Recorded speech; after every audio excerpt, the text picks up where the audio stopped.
ऐसा है तो सरकार को तुरंत जो है स्पेशल गिरदावरी करानी चाहिए।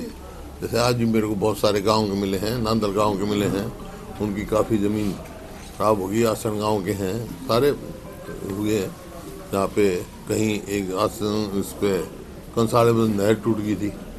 बाकी जो बारिश हुई है इससे नुकसान हुआ है, इसकी तुरंत गिरदावरी करा देनी चाहिए ताकि किसान को समय पे मुआवजा मिल सके। किसान नेता है डल्लेवाला, उनकी हालत काफ़ी खराब हो गई है। दूसरा, उन्होंने आह्वान किया कि सभी संगठन को एक हो जाना चाहिए। सारे किसानों को एक होना चाहिए कि उनकी मांग जो है, जिस मांग के लिए वो बैठे हैं, वो बिल्कुल जायज़ मांग है उनकी और कोई नई मांग नहीं है। वो मांग है जो केंद्र सरकार इन प्रिंसिपल मान चुकी थी और वायदा किया था उनको। वही वो तो एमएसपी की जो है कानूनी गारंटी चाहते हैं। जब तक कानूनी गारंटी नहीं है तो एमएसपी का नाम मतलब, एमएसपी का मतलब है मिनिमम सपोर्ट प्राइस। कोई मैक्सिमम वो नहीं है, रिटेल प्राइस नहीं है, ये minimum support price. Minimum support का मतलब ये है इससे कम से कम मिलना ही चाहिए किसान को, तो कानूनी गारंटी होनी चाहिए। डॉक्टरी रिपोर्ट में भी काफी नाजुक हालत है, सरकार बातचीत नहीं कर रही है, कैसे समाधान होगा? जो रिपोर्ट है उसमें डल्लेवाल की हालत काफी नाजुक है। अड़ियल पना छोड़ के, सरकार को अड़ियल पना छोड़ के तुरंत बात करनी चाहिए। ये गंभीर मामला है और उनकी स्थिति काफ़ी गंभीर है। उनकी जो है जीवन हमारे लिए बड़ा मूल्यवान है। सर, आज केंद्रीय मंत्री मनोहर लाल रोहतक में थे और उन्होंने संविधान से रिलेटेड एक कार्यक्रम में कांग्रेस पर सवाल उठाया कि बाबा साहब भीमराव अम्बेडकर का कभी कांग्रेस पार्टी ने सम्मान नहीं किया और हमेशा उनको नीचा दिखाया। बाबा साहब अम्बेडकर जो है किस समय बने थे? वो चेयरमैन थे संविधान जो बनी कॉन्स्टिट्यूशन की।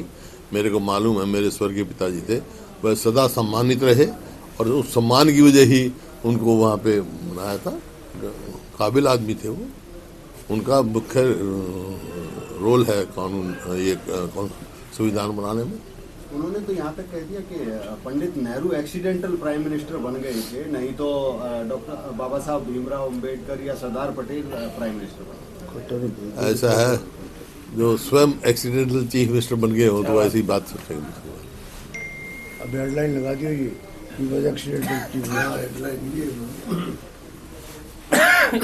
उन्होंने 30 मिनट का लगभग भाषण दिया है, 28 मिनट केवल कांग्रेस पर निशाना साधा और उनके पास अपने अचीवमेंट तो है नहीं। अपनी अचीवमेंट बताएं भाई क्या किया है।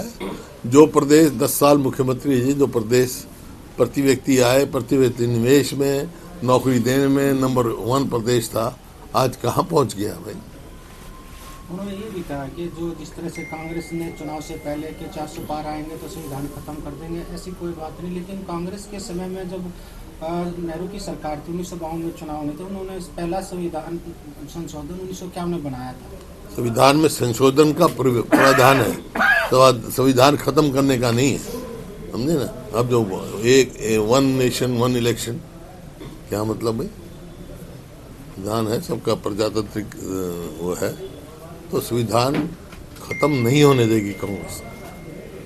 और व्यक्तिगत तौर पे जहाँ मेरे स्वर्गीय पिताजी के जिस संविधान में दस्तखत हैं, वो हम संविधान खत्म नहीं होने देंगे। सर, जिस दिन दिल्ली चुनाव की घोषणा की थी चुनाव आयोग ने, तो जो चुनाव आयोग के चीफ कमिश्नर है उन्होंने साफ तौर पर ये कह दिया कि ईवीएम के साथ किसी प्रकार की कोई छेड़खानी नहीं हो सकती और उन्होंने पूरा स्पष्टीकरण दिया है उस चीज को। अब देख रहे हैं ना, कोर्ट में है मामला उसका। जो अपना यहाँ सेरानिया से जो उम्मीदवार थे उनका बयान तो आया हुआ है भाई। उसने रिकाउंटिंग मांगी और एसओपी सुप्रीम कोर्ट का आदेश है, ये वो तो रिकाउंटिंग तो नहीं कर रहे, मॉक ड्रिल कर रहे हैं, वो डिलीट कर दिए सारे। ऐसा नहीं, चलो लोकसभा का बचाव, फिर चुनाव आयोग ईवीएम का बचाव कर रहा है और उनका साफ। तो चुनाव आयोग अपना काम करेगा, सबको मालूम है चुनाव आयोग की क्या स्थिति आज। लोकसभा चुनाव से पहले एक महागठबंधन बना था कांग्रेस, जो इंडिया गठबंधन, लेकिन जिस तरह से अलग अलग जो पार्टियां चुनाव लड़ रही हैं, चाहे हरियाणा की बात करें तो कांग्रेस महागठबंधन जो महागठबंधन खत्म होने नहीं, महागठबंधन लोकसभा चुनाव के लिए था। आज लोकसभा चुनाव कर दे, फिर महागठबंधन लड़ेगा। सर दिल्ली चुनाव को लेकर किस तरीके से आप देखते हैं? कांग्रेस जो है दिल्ली चुनाव में बहुत अच्छा प्रदर्शन करेगी, सरकार भी बन सकती है।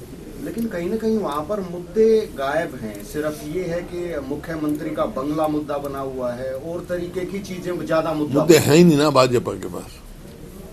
कोई मुद्दा बना रहे हैं, मुख्यमंत्री का कोई अपना पर्सनल थोड़ा ही है, सरकारी बंगला है। पिछली बार कांग्रेस का अच्छा प्रदर्शन नहीं था बिल्कुल दिल्ली में, इस बार क्या लगता है? अच्छा प्रदर्शन होगा।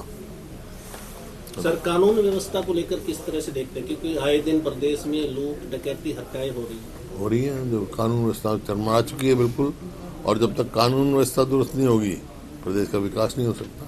आपसे हम देख रहे हैं जो ये नशा कितना हो गया, ड्रग का कितना है, मतलब पंजाब से ज़्यादा मौत जवानों की हरियाणा में हुई है। बड़ा गंभीर मामला है और उसको रोक करने के कोई प्रयास नहीं हो रहे हैं। केंद्रीय मंत्री मनोहर लाल खट्टर ने डॉक्टर भीमराव अंबेडकर के बहाने आज जमकर कांग्रेस पर कटाक्ष किया। उन्होंने कहा कि यदि डॉक्टर भीमराव अंबेडकर का सबसे ज्यादा अपमान करने वाली कोई पार्टी है तो वो कांग्रेस है। उन्होंने तो यह तक कह दिया कि उनके मरणों उपरांत दिल्ली में उनकी समाधि तक को जगह नहीं दी गई थी।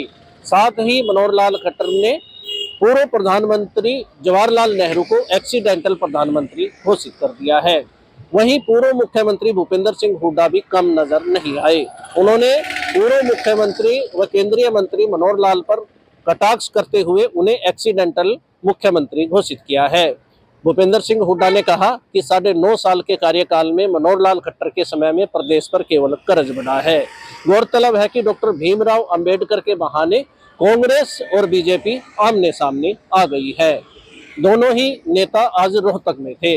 सर प्रदेश में निकाय चुनाव होने हैं, कांग्रेस क्या बगैर संगठन के चुनाव लड़ रही है? हाँ, क्या प्रदेश में निकाय चुनाव होने हैं, हाँ। कांग्रेस का संगठन अभी तक नहीं बना, क्या बगैर चुनाव के ही? नहीं सिंबल पे लड़ेंगे कॉर्पोरेशन के चुनाव।